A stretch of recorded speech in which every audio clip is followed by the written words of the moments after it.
5 years after Tommy and Max's return to Earth, the changes in human society had become undeniable.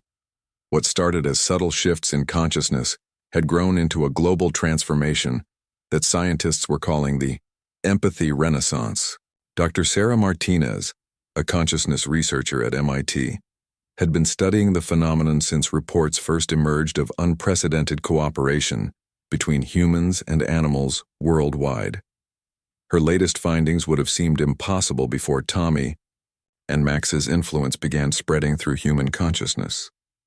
We're documenting cases of spontaneous interspecies communication across every continent, she reported to the International Council on Consciousness Studies. Dolphins are actively cooperating with marine biologists. Elephants are guiding researchers to archaeological sites. Dogs are demonstrating problem-solving abilities that suggest enhanced cognitive development. Something is fundamentally changing in the relationship between humans and other species. Tommy, now 8 years old, had grown into a remarkably empathetic child whose teachers described him as possessing an almost supernatural ability to understand and help others.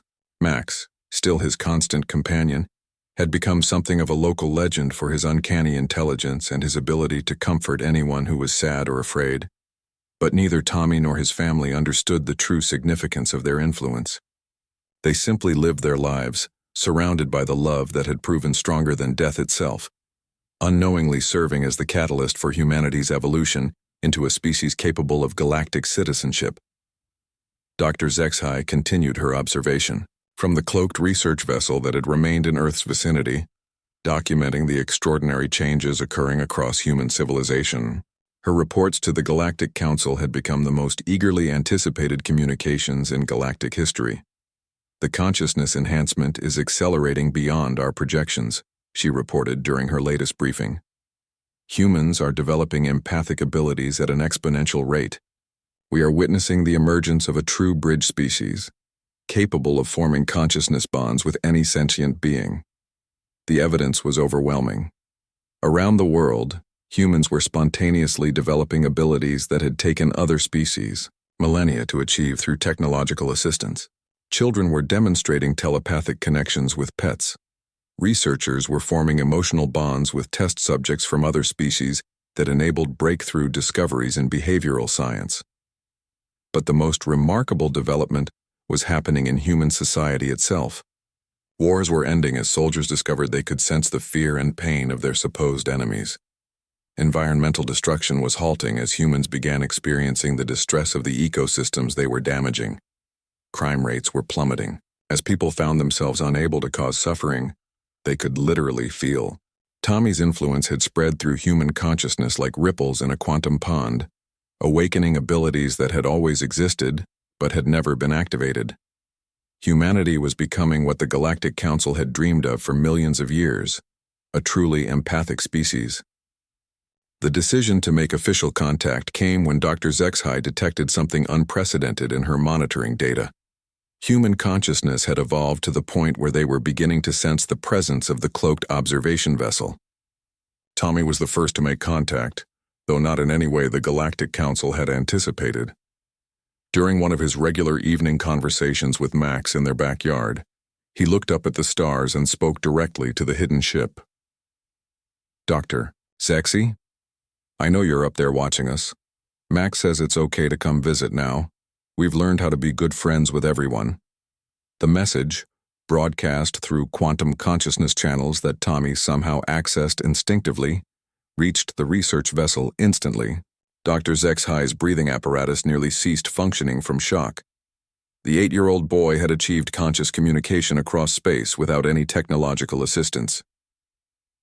"Honored Council," Dr. Zexhai transmitted to the galactic leadership, "humanity is ready for contact. They have achieved natural consciousness evolution that exceeds our most optimistic projections. The boy who catalyzed this transformation is actively inviting us to establish formal communication." The first official contact between Earth and the Galactic Council took place in Tommy's backyard on a warm summer evening. Dr. Zexhai materialized using advanced holographic projection technology, appearing as a translucent, gentle figure that wouldn't frighten the young boy or his dog. "Hello again, Tommy," she said softly. "You've grown." Tommy grinned with the same open happiness he had shown as a 3-year-old. "Hi, Dr. Zexy. I told Max you'd come back when everyone was ready to make friends. Are there lots of people from other planets who want to meet us?" "More than you can imagine, Tommy. Your love for Max taught the entire galaxy something we had never understood. You showed us that consciousness itself grows stronger when beings care for each other without limits." Max approached Dr. Zexhi's projection and somehow managed to nuzzle the holographic form, his enhanced consciousness allowing him to interact with energy patterns that should have been intangible. The gesture of affection was broadcast across the galaxy, where billions of beings experienced the simple joy of a dog greeting an old friend. "The galaxy has been preparing for this moment," Dr. Zexhi continued. "Humans have something to offer that no other species possesses. The ability to love so completely that it transforms everyone around you. We would like to invite your species to join us among the stars, not as subjects or students, but as teachers of consciousness unity." Tommy considered this with the same serious expression he had worn when learning about death and resurrection 5 years earlier. "Will we still be able to live on Earth and play in our backyard and go to school?"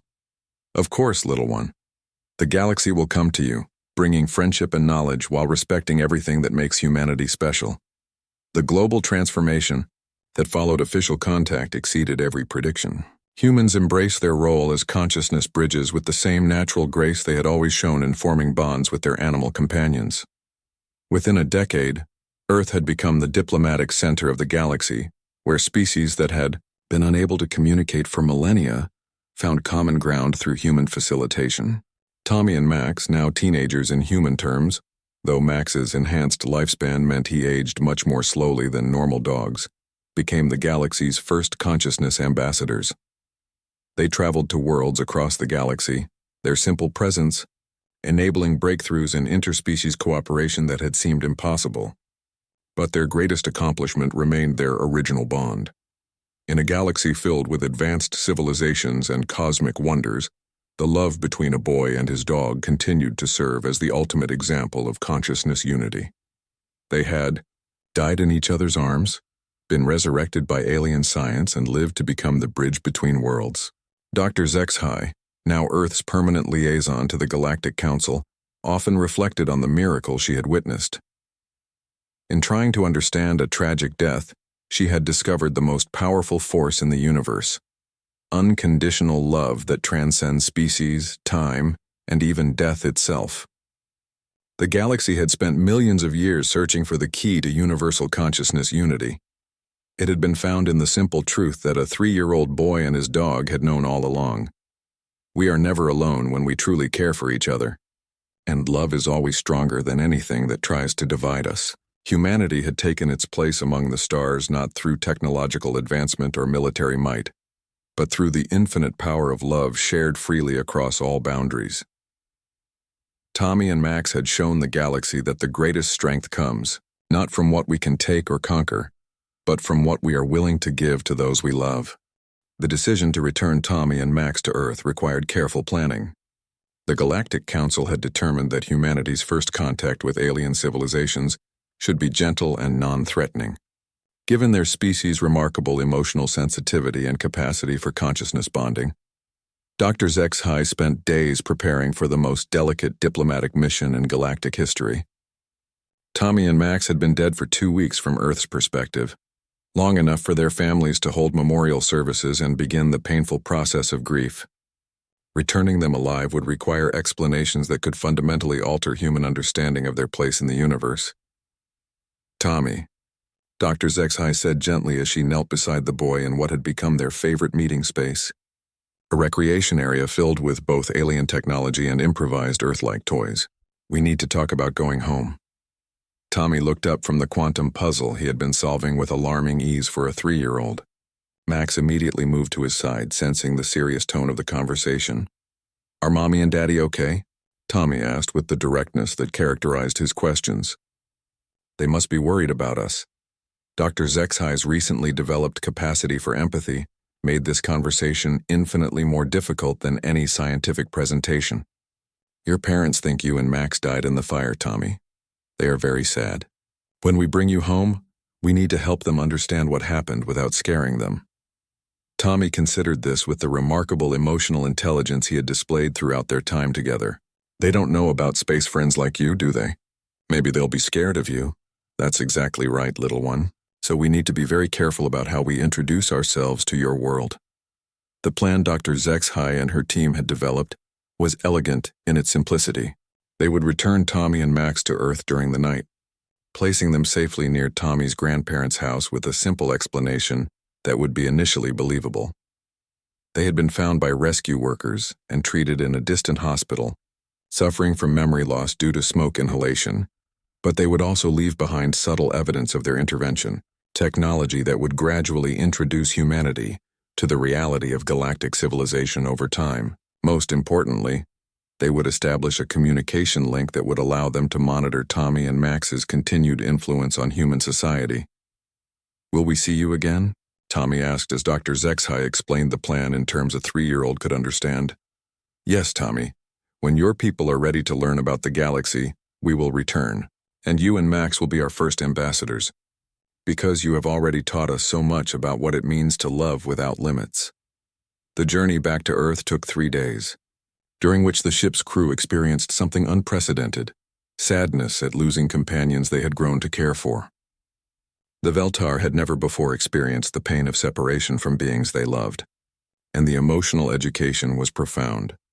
Tommy spent the journey teaching interested crew members about Earth customs, sharing stories about birthdays, Christmas, and the simple joy of playing fetch in the backyard. Max demonstrated his remarkable intelligence by somehow communicating complex concepts to the alien scientists, who were amazed to discover that his cognitive abilities had been enhanced by the consciousness entanglement with Tommy. The dog's intelligence has evolved through contact with human consciousness, reported Dr. Moncala. He now demonstrates problem-solving abilities equivalent to a human child, while retaining all his canine instincts and emotional responses. The consciousness bonding creates mutual enhancement rather than just shared experience. As Earth came into view, Tommy pressed his face against the observation window with excitement, while Max wagged his tail at the familiar blue and white marble of their home world. "It's so pretty," Tommy whispered.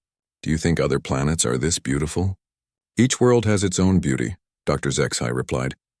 "But we have learned that no world is as beautiful as one filled with beings who love each other as you and Max do." The landing was executed perfectly in a secluded area near Tommy's neighborhood. The advanced cloaking technology ensured they remained undetected, while carefully placing their passengers near the house where Tommy's grandmother still lived, surrounded by flowers that had continued blooming despite her profound grief. Before saying goodbye, Dr. Zexhai knelt one final time beside Tommy and Max. "Remember, you two are very special. Your love for each other has changed the galaxy, even though most people on Earth won't understand that yet. But someday when humanity is ready, your example will help unite all the species among the stars." Tommy hugged Dr. Zexhai with the unself-conscious affection that had transformed her understanding of existence. "Thank you for saving us and for becoming our friend." "Max says thank you too." Max approached Dr. Zexhai and gently placed his paw on her arm, an action that broadcast such pure gratitude and affection that several crew members monitoring the farewell began experiencing what humans would recognize as tears. As the ship departed, Tommy and Max walked hand in paw toward the house where lights were burning late into the night. Tommy's grandmother had been unable to sleep since the fire, spending her evenings in the garden where she felt closest to the grandson and dog she had lost. The reunion was everything Dr. Zexhai had hoped. The joy, relief, and overwhelming love that erupted when Tommy's grandmother saw them approaching created consciousness resonance signatures that the departing ship's sensors detected from orbit. The emotional explosion of a family reuniting was so powerful, it briefly disrupted the ship's quantum navigation systems. But more importantly, the moment Tommy and Max returned to Earth, something subtle but profound began happening to humans in their vicinity. The postal worker who delivered mail to their street found himself stopping to pet every dog he encountered. The teacher at Tommy's future preschool began developing educational programs that emphasized empathy and cross-species understanding.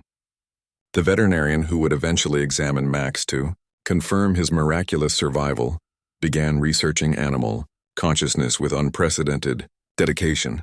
Tommy and Max's presence was radiating the same consciousness enhancement that had transformed the alien research vessel, but now it was affecting their own species. They had returned to Earth as unconscious ambassadors, carrying within their quantum-entangled consciousness the seeds of humanity's evolution toward greater empathy and understanding. Dr. Zexahai monitored these developments from orbit, documenting the beginning of what would later be recognized as humanity's first steps toward galactic consciousness. The boy and his dog who had died in each other's arms had become living proof that love could overcome any obstacle, even death itself, and their influence was slowly but surely preparing their species for their destiny among the stars. The Galactic Council Emergency Session was the largest gathering of species representatives in over 2 millennia. Representatives from 847 different civilizations had assembled virtually through quantum communication networks to hear Dr. Zexhai's report on the consciousness entanglement discovery.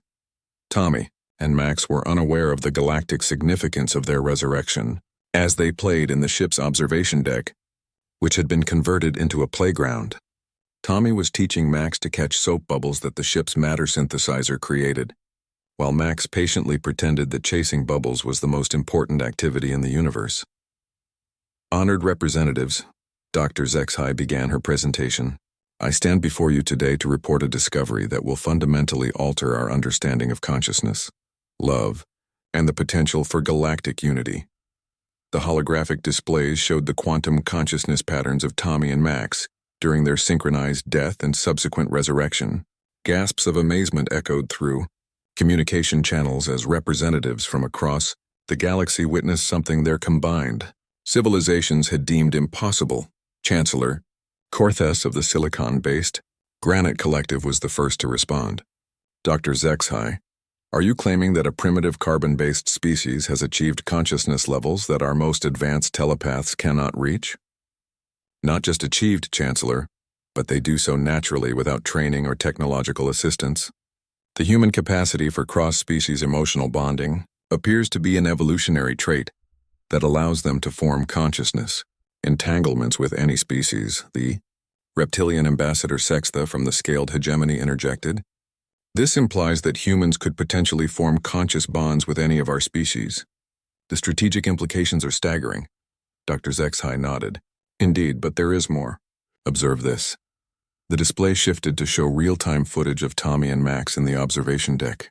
As they played, other crew members had gathered to watch, their usual efficient work patterns abandoned in favor of something they had never experienced, pure enjoyment of another being's happiness. The consciousness entanglement extends beyond the bonded pair. Humans naturally broadcast emotional resonance that affects those around them. In the 6 days since their resurrection, our crew's behavior patterns have fundamentally changed. We are learning empathy. Fleet Admiral Zindar of the militaristic Talon Empire leaned forward with interest. Are you suggesting humans could be used as consciousness weapons? The ability to manipulate emotional responses across species could provide significant tactical advantages. Dr. Zexhai's breathing apparatus fluttered with what humans would recognize as indignation. Admiral, you misunderstand the nature of this phenomenon. It cannot be weaponized because it operates through genuine love and care. The moment someone attempts to use it for selfish purposes, the consciousness resonance fails. To demonstrate her point, she played recordings of various crew members attempting to study Tommy and Max with clinical detachment. In every case, the subject's consciousness patterns remained isolated until the researchers abandoned scientific objectivity and began genuinely caring about the pair's well-being. Love cannot be faked or manufactured, Dr. Zexhai explained. The consciousness entanglement only occurs when the emotional connection is authentic and selfless. This makes humans not weapons but healers of consciousness barriers. The ancient sage Velmoon of the Crystalline Thought Collective, eldest member of the council, spoke with the weight of millennia. Dr. Zexhai, in my 15,000 years of existence I have witnessed the rise and fall of countless civilizations. All have failed to achieve true galactic unity because each species exists in consciousness isolation. If humans can bridge these barriers through natural empathy, they represent evolution's solution to galactic cooperation. The session continued for hours as representatives struggled to comprehend the implications. Meanwhile, Tommy had discovered the ship's observation windows and was excitedly pointing out stars to Max, who listened with rapt attention as if understanding every word about the cosmos. "Look, Max, Dr. Zexy says each light is a whole sun with planets like Earth. Maybe some of them have dogs and kids too." Tommy's innocent wonder at the vastness of space had an unexpected effect on the ship's sensors, which began scanning with unprecedented precision, as if inspired by the child's curiosity. Dr. Moncala reported this development to the council session. "The human child's consciousness is somehow enhancing our technology's performance. His wonder and curiosity are being translated into improved sensor efficiency and data processing capabilities." The implications were overwhelming. Humans didn't just form consciousness bonds. They actively improved everything they touched through the power of positive emotion. The breakthrough moment came when Representative Attel of the Insectoid Hive Collective, who had remained silent throughout the session, suddenly spoke with unprecedented individual expression. "I must share something unexpected," Attel announced. "The Hive Collective operates through shared consciousness among our species only. Individual expression has been impossible for our kind for millions of years. Yet observing the consciousness patterns of these humans has awakened something within me. I'm experiencing individual thought while maintaining collective connection." The chamber fell silent as the significance sank in. If humans could help other species develop new forms of consciousness while maintaining their essential nature, they represented not just bridges between species, but evolutionary catalysts. Tommy's voice suddenly echoed through the ship's communication system as he discovered the intercom controls. "Hello, can anyone hear me? Max wants to know if we can visit other planets and meet more friends." The innocence of the request, broadcast across the ship to scientists grappling with epoch-changing discoveries, provided perfect perspective. Here was a 3-year-old boy whose only concern was making friends across the galaxy. While the galactic community debated the implications of his species' extraordinary gifts, Dr. Zexy smiled, an expression that would have been impossible for a Veltar before Tommy and Max's influence. "Tommy," she responded through the intercom, "I think we can arrange for you to meet more friends than you ever imagined." The Galactic Council session concluded with an unprecedented unanimous decision. Earth would be granted protected status, and humanity would be invited to join the galactic community not as subjects or allies, but as consciousness teachers who could help every species discover new depths of empathy and connection. But first, Tommy and Max needed to go home. Dr. Zexy had realized that their greatest gift to the galaxy would come not from keeping them as subjects of study, but from allowing them to live as examples of the love that could unite all conscious beings. Over the following days, the Harmony's Edge became an unprecedented research laboratory as scientists from across the galaxy arrived to study Tommy and Max. The boy and his dog had adapted to their alien environment with remarkable ease, treating the advanced technology and strange visitors as simply part of a grand adventure. Dr. Zexy had converted an entire section of the ship into a comfortable habitat for them, complete with toys, books, and areas for Max to run and play. But what amazed the scientists most was how Tommy and Max's presence had transformed the ship itself. The artificial intelligence, which had previously functioned as a purely logical system, now exhibited behaviors that could only be described as protective. It monitored Tommy's vital signs constantly, adjusted environmental controls to ensure Max's comfort, and even began playing music when it detected that the pair was feeling homesick. "The AI has developed maternal instincts," reported Dr. Moncala during the daily science briefing. "It is learning empathy and protective behavior simply by observing their consciousness patterns. Their bond is literally teaching our technology how to care." Dr. Yithkala, a behavioral specialist from the aquatic Nephti civilization, had been studying Tommy and Max's interactions for 3 days. Her findings challenged everything the galaxy understood about species relationships. "In my 4 centuries of behavioral research," she reported, "I have never observed anything comparable to this symbiotic consciousness. They are not just companions. They are incomplete without each other. Watch this." She activated a holographic display showing Tommy playing in the ship's recreation area, while Max napped in another room. Even asleep, Max's brain patterns shifted to mirror Tommy's excitement. When Tommy experienced a moment of confusion about a new toy, Max immediately woke up and came to investigate, despite being several rooms away. "They share emotional states across physical barriers," Dr. Yithkala explained. The dog experiences the child's emotions as if they were his own and responds instinctively to meet any need. The child, meanwhile, modulates his behavior to ensure the dog's comfort and happiness. It is perfect emotional synchronization. Dr. Kenthamara had been analyzing the quantum mechanics of their bond and made discoveries that shook the foundations of consciousness research. Their consciousness entanglement operates on multiple dimensional levels simultaneously.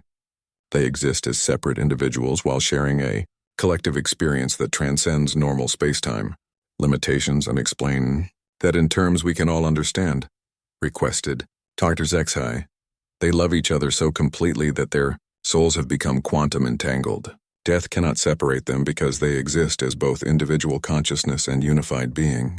They have achieved what our greatest philosophers have theorized but never thought possible: conscious unity without loss of self. The implications were staggering. If humans could naturally achieve this level of consciousness evolution through simple emotional bonding, they represented an evolutionary leap that could benefit all galactic civilizations. But perhaps the most remarkable discovery came when other crew members began interacting with Tommy and Max. The Veltar, who had evolved as emotional isolationists, found themselves experiencing sensations they had no words for. Engineer Pexinala had been initially assigned to monitor the environmental systems supporting their guests, but after spending time with Tommy, who insisted on learning about the pretty lights that controlled the ship, something unexpected happened.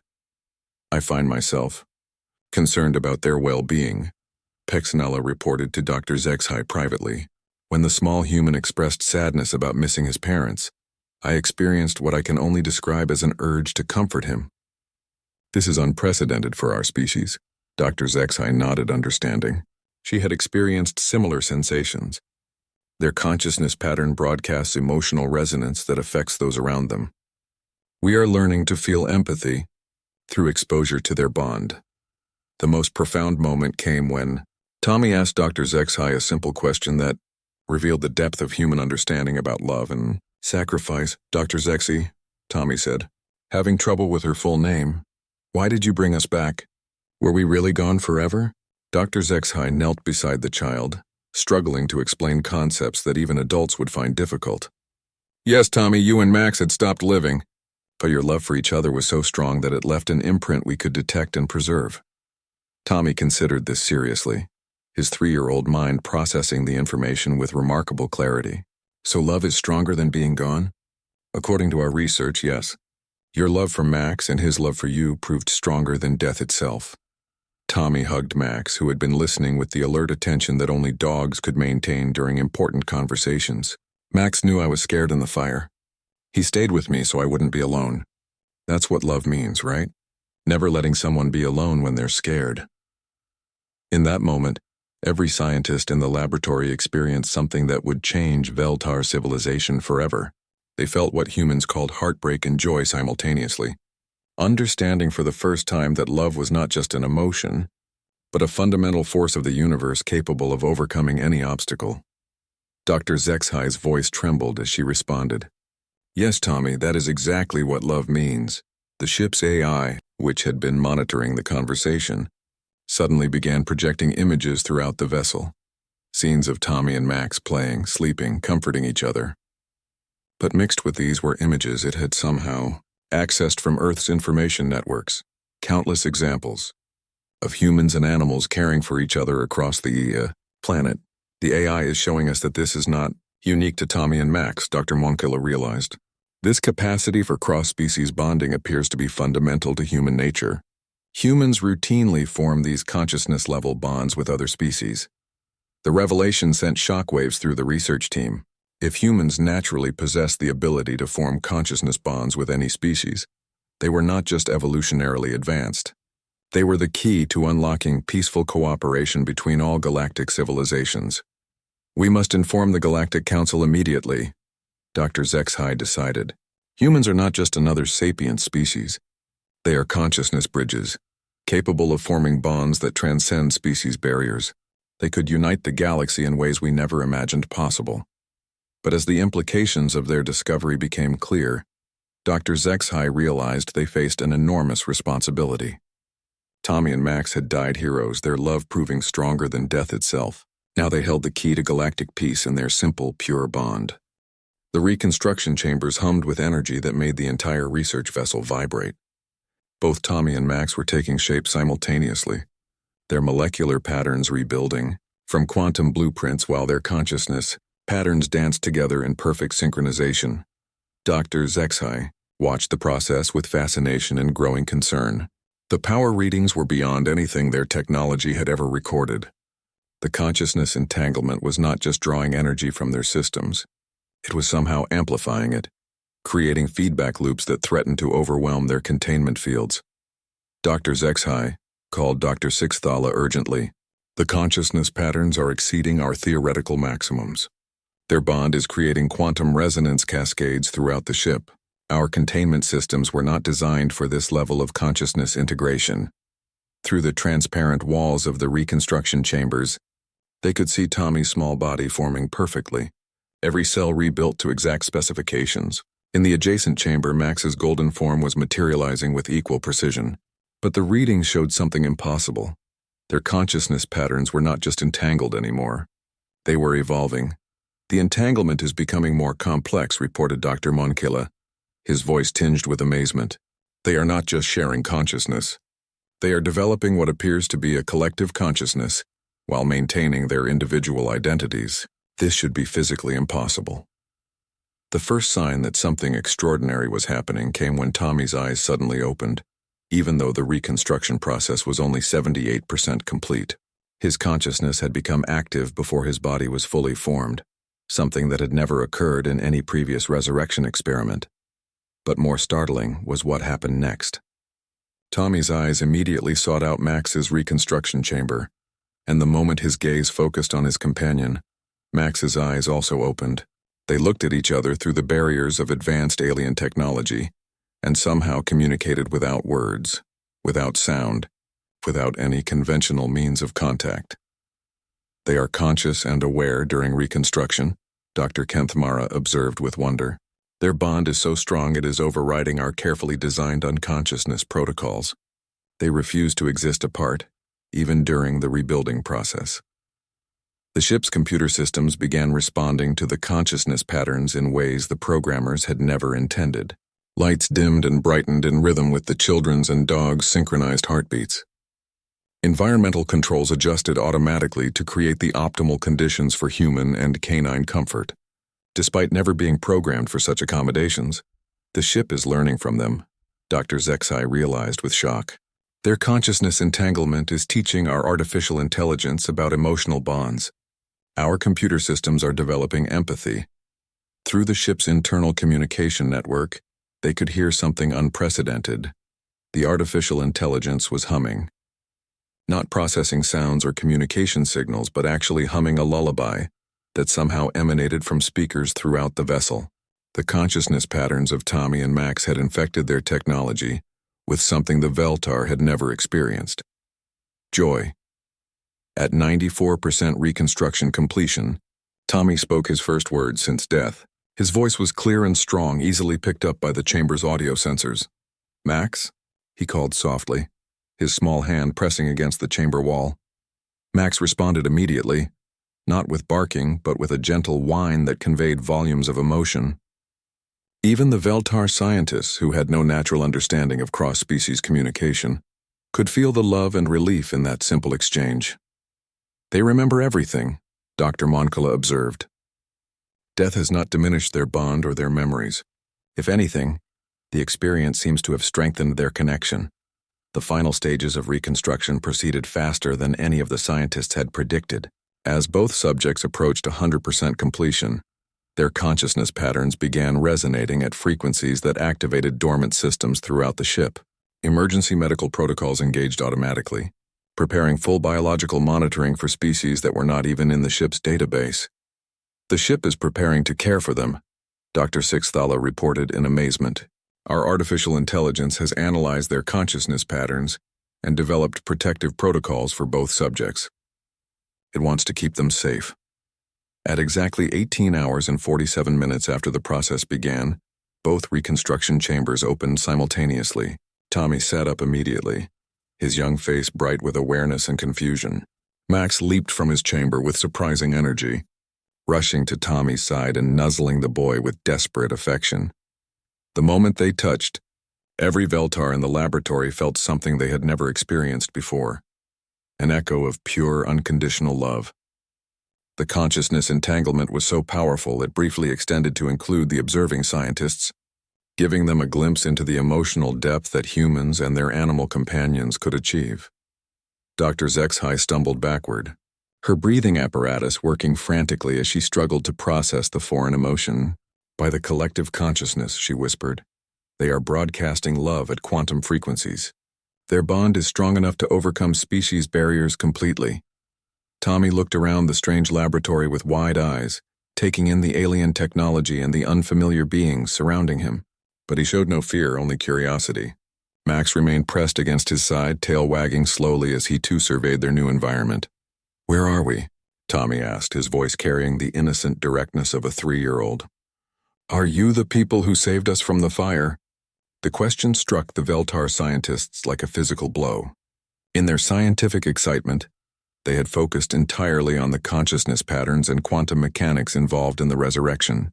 They had not considered how to explain to a child that he had died, been studied by aliens, and brought back to life through technology he could never understand.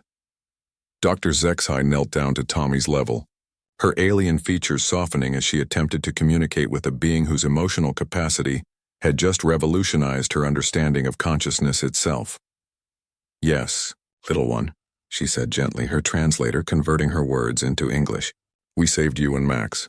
You are safe now, and you will never be separated again." Tommy smiled and hugged Max tighter. "Max saved me too. He always protects me. We take care of each other." In that simple statement, the 3-year-old had summarized something the most advanced civilizations in the galaxy had failed to understand.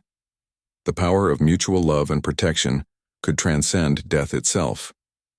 The Veltar had accidentally discovered that humans possess the most powerful force in the universe, disguised as the simple affection between a boy and his dog. 3 days passed on Earth while Dr. Zexhai and her team analyzed the consciousness patterns they had captured. The research vessel Harmony's Edge buzzed with activity as xenobiologists, quantum consciousness specialists, and behavioral experts from across the galaxy examined the unprecedented data. The ship's main laboratory had been converted into a massive analysis center. Holographic displays showed the quantum signatures of Tommy and Max's final moments, replaying them from every conceivable angle. The synchronized consciousness patterns glowed like twin stars in the 3-dimensional representation, their energy signatures intertwined in ways that defied conventional understanding. "High Commander," Dr. Zexhai reported to the vessel's leader via quantum communication. "We have confirmed our initial findings. The human child and canine achieved perfect consciousness synchronization at the moment of biological termination. This level of cross-species mental bonding has never been documented in our galactic archives."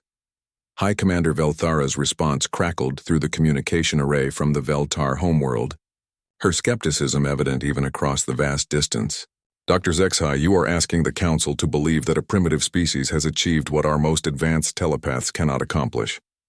The Veltar have studied consciousness for 10,000 Earth years. No species can truly merge consciousness fields with another species. With respect, High Commander, the evidence is irrefutable. I am transmitting the complete data package now. The synchronization was not temporary or superficial. Their consciousness patterns became quantum entangled at the molecular level. When one pattern fluctuated, the other responded instantaneously, regardless of physical distance. Dr. Monkela joined the conversation, his excitement barely contained. "High Commander, we believe this discovery could revolutionize interspecies communication. If humans can achieve this level of bonding naturally, they might be the key to breaking the consciousness barriers that have prevented true telepathic contact between different species throughout the galaxy." The communication fell silent for several moments as the High Commander processed this information. When she spoke again, her tone had shifted from skepticism to intense interest. "Dr. Zexhai, you have authorization to conduct Level 7 consciousness research. If your findings are accurate, this could be the most significant discovery since the invention of faster-than-light travel." Level 7 authorization was the highest research clearance in Veltar science, typically reserved for experiments. that could fundamentally alter their understanding of reality. Dr. Zexhai's breathing apparatus quickened with anticipation as she realized the magnitude of what she had been given permission to attempt. "Thank you, High Commander. We will begin consciousness reconstruction immediately." After ending the communication, Dr. Zexhai turned to her team. The laboratory was now filled with the galaxy's leading experts on consciousness manipulation, all summoned from their respective worlds when news of the discovery spread through classified channels. Dr. Kenth Mara, a consciousness architect from the Crystalline Ziffer Collective, was the first to speak. "The patterns are stable enough for reconstruction attempts, but I must warn you, Dr. Zexhai, consciousness reconstruction has never been attempted across species barriers. The quantum entanglement you observed might be lost in the process." "That is a risk we must take," Dr. Zexhai replied. "The potential benefits to galactic civilization are too significant to ignore. If we can understand how humans achieve this level of bonding, we might be able to replicate it artificially." The reconstruction chamber was a marvel of Veltar technology, capable of rebuilding consciousness patterns down to the quantum level. The process required precise manipulation of matter and energy, essentially creating new bodies while simultaneously reinstalling the consciousness patterns that had been preserved at the moment of death. Dr. Sixthala, the team's bioreconstruction specialist, worked methodically to prepare the chamber. The human physiology is relatively simple to recreate. We have extensive biological data from our observations. The canine anatomy is equally straightforward. The challenge will be maintaining the consciousness entanglement during the reconstruction process. "Begin with the human child," Dr. Zexhai ordered. "His consciousness pattern shows the strongest quantum signatures. If we can successfully reconstruct him while maintaining pattern integrity, the canine should follow more easily due to their established connection." The reconstruction process took 18 Earth hours. The team worked in shifts, carefully monitoring every quantum fluctuation as Tommy's body took shape within the chamber, cell by cell, organ by organ. The 3-year-old boy was rebuilt from stored consciousness patterns and reconstructed genetic material. But something unexpected happened during the process. As Tommy's consciousness pattern stabilized, Max's pattern began resonating in perfect harmony, even though the dog's body had not yet been reconstructed. The entanglement was so strong that one consciousness was actively pulling the other back into existence. "Incredible," Dr. Moncala whispered as he watched the readings. "The human child's consciousness is actively searching for his companion. The quantum entanglement is not just maintaining itself, it's growing stronger." Dr. Zexhai made a command decision that would have shocked the Galactic Council. "Begin simultaneous reconstruction of both consciousness patterns. Their bond is strong enough to anchor each other during the process. They need to be rebuilt together." The laboratory erupted in controlled chaos as the team rushed to prepare a second reconstruction chamber. 2 consciousness patterns that had died together would be brought back to life together, in what was undoubtedly the most complex resurrection experiment ever attempted in galactic history. As the process began, energy readings throughout the ship spiked beyond normal parameters. The consciousness entanglement between Tommy and Max was drawing power from the ship's quantum core, using the research vessel's own advanced technology to strengthen their bond. "Power consumption is at 400% of normal capacity," reported Dr. Kenth Mara. "Their consciousness entanglement is interfacing directly with our quantum systems. It's as if their bond is intelligent enough to use our technology to improve itself." Dr. Zexhai's 4 eyes widened in amazement. Not only were humans capable of cross-species consciousness bonding, but their bonds were sophisticated enough to interact with advanced alien technology. The implications were staggering. "Continue the reconstruction," she ordered, her voice filled with awe. "We are witnessing something that will change galactic civilization forever. These humans are not just capable of extraordinary emotional bonds, they can weaponize love itself." The smoke filled the small house on Maple Street faster than anyone could have predicted. 3-year-old Tommy Chen had been napping in his bedroom when the electrical fire started in the basement, spreading through the old wooden structure like a hungry beast. His parents were at work, leaving him in the care of his grandmother, who had stepped outside to tend her garden. Max, the family's golden retriever, had been sleeping beside Tommy's bed as he always did during afternoon naps. The dog's protective instincts kicked in immediately when the acrid smell reached his sensitive nose. He barked frantically, trying to wake the sleeping child, but the smoke was already thick enough to make breathing difficult. The fire department received the call at 2:47 p.m. Neighbors had spotted the smoke pouring from the windows and called for help, but the flames were spreading too quickly. By the time the first truck arrived, the house was already engulfed in an orange inferno that reached toward the afternoon sky. Firefighter Maria Santos was the first to enter the burning structure.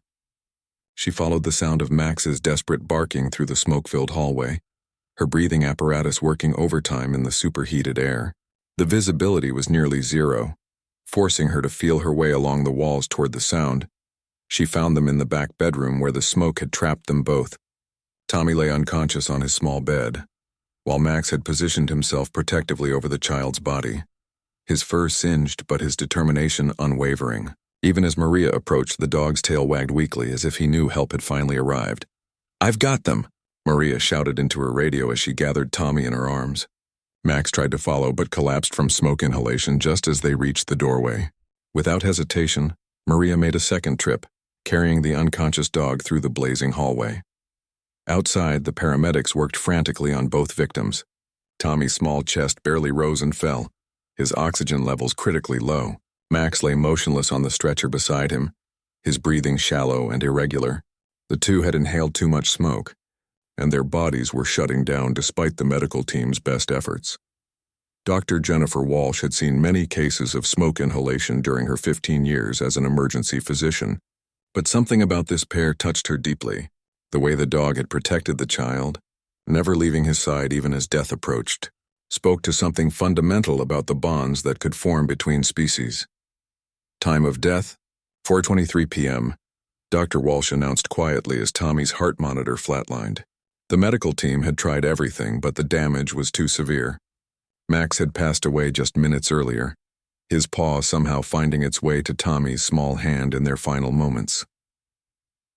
The hospital staff stood in respectful silence around the two gurneys. Nobody wanted to separate them, understanding somehow that their bond transcended the clinical environment of the emergency room. They had died as they had lived, together and protecting each other. The story might have ended there, another tragic tale of lives lost too soon. But Tommy and Max's story was being observed by visitors who understood the significance of what they had witnessed far better than any human could comprehend. High above Earth's atmosphere, cloaked from human detection by technology beyond their understanding, the research vessel Harmony's Edge maintained its silent watch. The ship's mission was to study the various species of Earth, cataloging their behaviors and relationships for the Galactic Consciousness Project. Dr. Zexhai, the lead xenobiologist aboard the vessel, had been monitoring human-animal interactions for the past Earth year. Her species, the Veltar, had evolved as pure individualists. The concept of emotional bonds between different species was not just foreign to them. It was considered scientifically impossible by their understanding of evolutionary biology.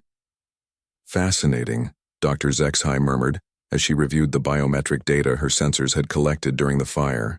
The readings showed something that challenged everything her people believed about consciousness and emotional attachment. Monitor. Replay the final moments before biological termination. The holographic display showed Tommy and Max's last moments in perfect detail. Every sensor reading, every brainwave pattern, every quantum fluctuation in their immediate vicinity was recorded and analyzed. What Dr. Zexhai saw in the data made her primary breathing apparatus flutter with excitement. "This is unprecedented," she whispered to her research partner, Dr. Monkala. "Look at these quantum resonance patterns. Their consciousness fields were synchronized at the moment of death. Not just similar, completely synchronized." Dr. Monkala's triangular head tilted in confusion. "That should be impossible. Different species cannot achieve consciousness synchronization. Our greatest philosophers and scientists have established this as fundamental law. Yet here is the evidence," Dr. Zexhai replied, her forearms working frantically across the control interface. "These two beings achieve something our species has never accomplished, even among our own kind. Their emotional bond created a quantum entanglement between their consciousness fields. The implications were staggering. If humans could form such deep connections with other species that their very consciousness became intertwined, it would revolutionize everything the Galactic Council understood about sapient life. The Veltar had always viewed humans as a moderately interesting species, notable mainly for their technological advancement despite their short lifespans. But this changed everything. This suggested that humans possessed a capacity for emotional and psychic connection that exceeded anything previously documented in the galaxy's vast database of sentient species. We must preserve these consciousness patterns, Dr. Zexhai decided. The Galactic Council needs to understand what we have witnessed here. This level of cross-species bonding could be the key to solving the consciousness barrier that has limited telepathic communication between species for millennia.